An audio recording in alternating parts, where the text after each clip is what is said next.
soit f la fonction définie sur 0 plus infini par f de x égale 5 sur racine carrée de x plus 3 sur x3 plus x. On nous demande de déterminer une primitive grand F de petit f sur 0 plus infini, puis la primitive g de f sur 0 plus infini telle que g de 1 égale 5. F est dérivable sur 0 plus l'infini parce qu'elle est la somme de trois fonctions dérivables sur 0 plus l'infini qui sont 5 sur racine carrée de x, 3 sur x au cube et x. Ces fonctions-là qui sont des fonctions de référence ou plus exactement des multiplications de fonctions de référence par une constante sont chacune dérivables sur 0 plus l'infini, donc leur somme est dérivable sur 0 plus l'infini. F est donc dérivable sur 0 plus l'infini, elle est donc continue sur 0 plus l'infini et comme elle est continue sur 0 plus l'infini, elle admet des primitives sur 0 plus l'infini.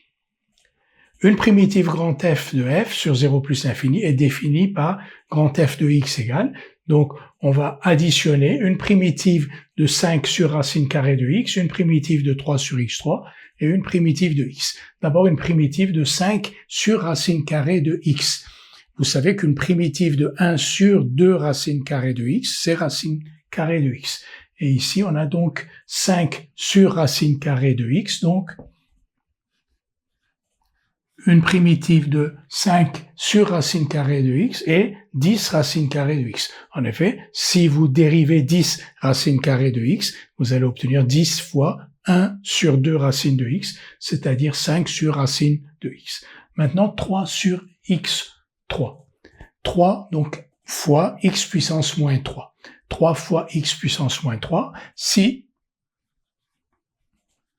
on dérive x puissance moins 2, on obtient moins 2 x puissance moins 3.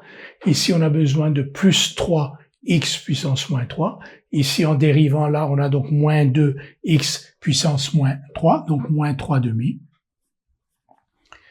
Si on dérive moins 3 demi de x puissance moins 2, on obtient donc moins 3 demi fois moins 2, ça veut dire 3, x puissance moins 3. Et x ne pose pas de problème, x2 sur 2. Donc, on a ici une fonction que je vais réécrire ici, f de x égale 10 racine carrée de x moins 3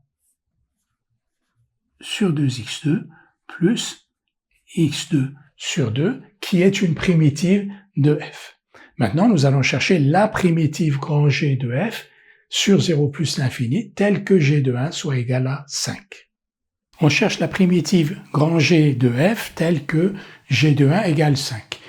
Si g est une primitive de f sur 0 plus l'infini, c'est donc qu'il existe un nombre réel c tel que, pour tout x de 0 plus l'infini, g de x soit égal à f de x plus c.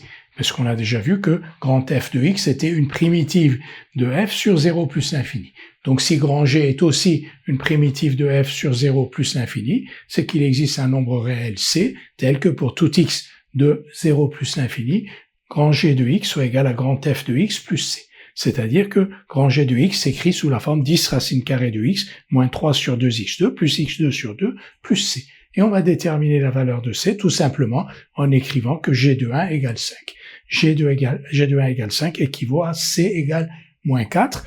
Donc la fonction grand G définie sur 0 plus l'infini par g de x égale 10 racine carrée de x moins 3 sur 2x2 plus x2 sur 2 moins 4 et la primitive de f sur moins l'infini 0 telle que g de 1 égale à 5.